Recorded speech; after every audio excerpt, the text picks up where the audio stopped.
Bienvenue dans cette nouvelle édition du QG News. Voici les titres de l'actualité. Avec 146 voix pour, la loi sur l'élimination de la violence à l'égard des femmes a été adoptée ce mercredi 26 juillet par l'Assemblée des représentants du peuple en Tunisie. Une avancée dont se félicitent les autorités. Polémique en République démocratique du Congo autour de l'organisation de l'élection des gouverneurs. Un scrutin alors que les Congolais sont toujours dans l'attente d'un calendrier électoral pour l'élection présidentielle dont la tenue demeure incertaine. Et puis mise en place d'un plafonnement des prix en Côte d'Ivoire, une mesure destinée à lutter contre la vie chère. Ce plafonnement sera contrôlé de façon stricte et régulière, précisent les autorités. La loi sur l'élimination des violences faites aux femmes a été adoptée par le Parlement tunisien. Cette loi est une avancée majeure pour la protection juridique des femmes contre les violences exercées contre elles. Aminata Diak. En Tunisie, la loi relative à l'élimination de la violence à l'égard des femmes a été adoptée ce mercredi 26 juillet par l'Assemblée des représentants du peuple à l'unanimité. La représentation féminine au Parlement, soutenue par la société civile, a ainsi remporté une importante victoire, un succès dont se félicitent les autorités. Il n'y a pas mieux que de se sentir affranchi, libre dans un pays où les droits humains sont respectés. C'est tout de même quelque chose d'extraordinaire. À l'époque du leader Bourguiba, en 1956, les droits de la femme primaient sur ceux de l'homme. Aujourd'hui, enfin, nous avons atteint la parité homme-femme pour la pérennité de la Tunisie et le bien-être des générations futures. La loi reconnaît les violences physiques, psychologiques et économiques faites aux femmes. Elle prévoit également des mesures de protection et de prise en charge des victimes. Seulement, pour certaines voix de la société civile, la bataille pour l'application du texte reste une question à résoudre. Moi, en tant que Tunisienne, je suis très contente de cette victoire, mais en tant que Tunisienne réaliste aussi, qui opère et qui connaît le terrain, je sais pertinemment que entre la loi et son application et puis la réalité des choses, c'est tout un hiatus, il y a vraiment un décalage. Ça ne réduit pas l'importance de la loi votée, mais comment appliquer cette loi, ça reste une bataille à faire pour changer les mentalités et pour changer les mentalités auprès des femmes elles-mêmes, pour qu'elles prennent conscience que même un acte mineur peut être considéré comme violence contre elles et qu'elle a tous ses droits. La loi contre la violence faite aux femmes marque un net progrès pour éradiquer les discriminations à l'égard des femmes. Cependant, la publication du décret et de son application ne sera opérationnelle que 6 mois après sa publication au journal officiel.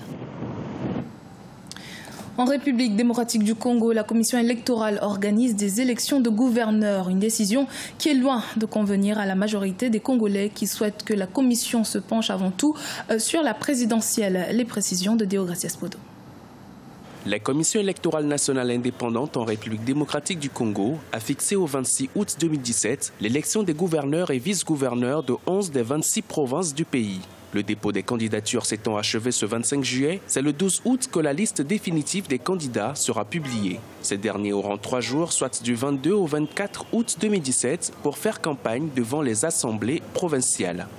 Ces élections sont, à mon avis, importantes parce qu'elles devaient pourvoir la vacance de certains gouverneurs et certains vice-gouverneurs qui ont été démis ou qui avaient démissionné. Et c'est de la sorte que, voilà, une grande polémique s'établit au niveau de la classe politique et elle est très alimentée autant par les réactions de la classe politique, de l'opposition surtout, mais aussi par les réponses données par la CENI. Malgré l'assurance des autorités, l'organisation de ce scrutin n'est pas du goût de la classe politique congolaise et même dans les rangs de la société civile. Beaucoup s'indignent du fait que la Commission électorale nationale indépendante n'ait publié un calendrier pour les élections présidentielles et législatives qui devraient se tenir d'ici fin décembre 2017, selon les termes d'un accord de partage du pouvoir signé en décembre 2016.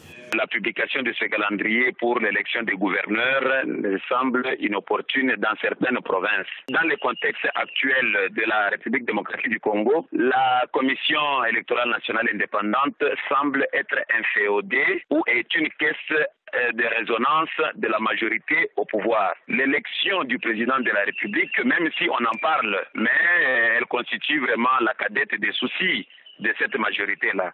Dans les 11 provinces concernées par cette élection, la plupart des gouverneurs avaient été déchus par les assemblées provinciales pour mauvaise gestion.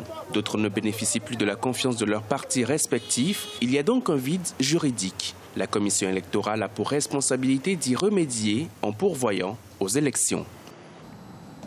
Au Nigeria, c'est désormais acté. Il faudra être âgé de 40 ans minimum pour pouvoir postuler à la présidence de la République, 35 ans minimum pour être sénateur ou gouverneur. Des limites d'âge injustes, estime la jeunesse nigériane, dont une bonne partie était dans les rues ce 25 juillet pour protester. Nato Puntushashvili. L'initiative est jeune et vise à faire bouger des lignes en politique. Environ 500 jeunes ont défilé en direction de l'Assemblée nationale ce 25 juillet à Abuja, la capitale nigériane. Ils appellent les parlementaires à abaisser l'âge minimum pour exercer des fonctions politiques. Les jeunes espèrent, grâce à cette action, faire pression sur les parlementaires afin qu'ils votent des amendements dans le sens de leurs revendications.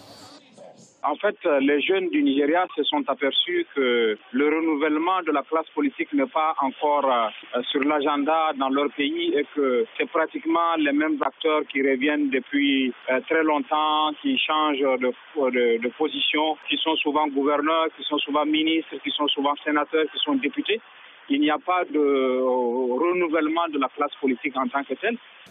Selon la constitution nigériane de 1999, un citoyen doit être âgé de 45 ans au minimum pour exercer la fonction de président et avoir minimum 35 ans pour remplir les tâches du sénateur ou du gouverneur. Ces limitations sont jugées injustes au Nigeria. Le pays le plus peuplé d'Afrique rassemble une majorité de votants qui est âgé entre 18 à 35 ans. Pour faire de la politique, il faut avoir des moyens d'une part. Or, les moyens financiers pour les avoir, il faudrait avoir un certain vécu. Et d'autre part, justement, la fonction politique étant centrale dans les pays africains et surtout étant cornaquée par les seniors, il serait très très difficile pour les jeunes, même si cet amendement passait à l'Assemblée nationale, il serait très très difficile justement de voir des jeunes occuper des postes gouverneurs, de ministres ou alors de présidents.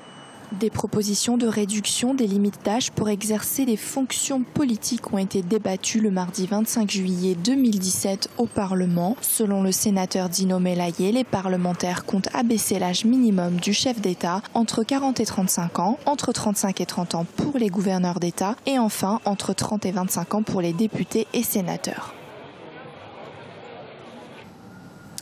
Le gouvernement ivoirien plafonne les prix des produits alimentaires de base. Les autorités entendent ainsi lutter contre la vie chère. Mais la mesure qui s'accompagne de sanctions aux contrevenants fait déjà polémique chez les commerçants et importateurs. De l'Admirable Bissou. Dans le cadre de la lutte contre la vie chère en Côte d'Ivoire, les autorités ont annoncé le blocage des prix des denrées de grande consommation entrés en vigueur depuis le 12 juillet 2017. La grille de prix, qui ne connaîtra pas de fluctuations sur le marché pour les consommateurs, concerne les produits alimentaires et ceux du secteur bâtiment et travaux publics.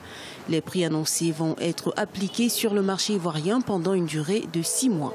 Il s'agit de les bloquer, il s'agit de les stabiliser et éviter que la population paye plus et que la population s'accroisse.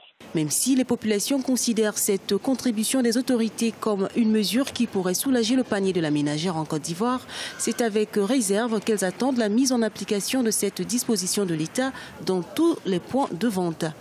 Pour éviter la barrière entre les consommateurs et les commerçants, on s'est donné un timing d'1 mois. Le décret a été signé le 12 juillet au même niveau d'information. Pendant ces 6 mois, les commerçants ne peuvent pas procéder à une augmentation de 5 produits. Le blocage des prix des denrées concerne le riz, le sucre, la tomate concentrée, l'huile de table et le ciment. Cet arrêt des prix des produits de grande consommation s'inscrit dans le cadre du décret portant blocage des prix et des marges de certains produits en Côte d'Ivoire.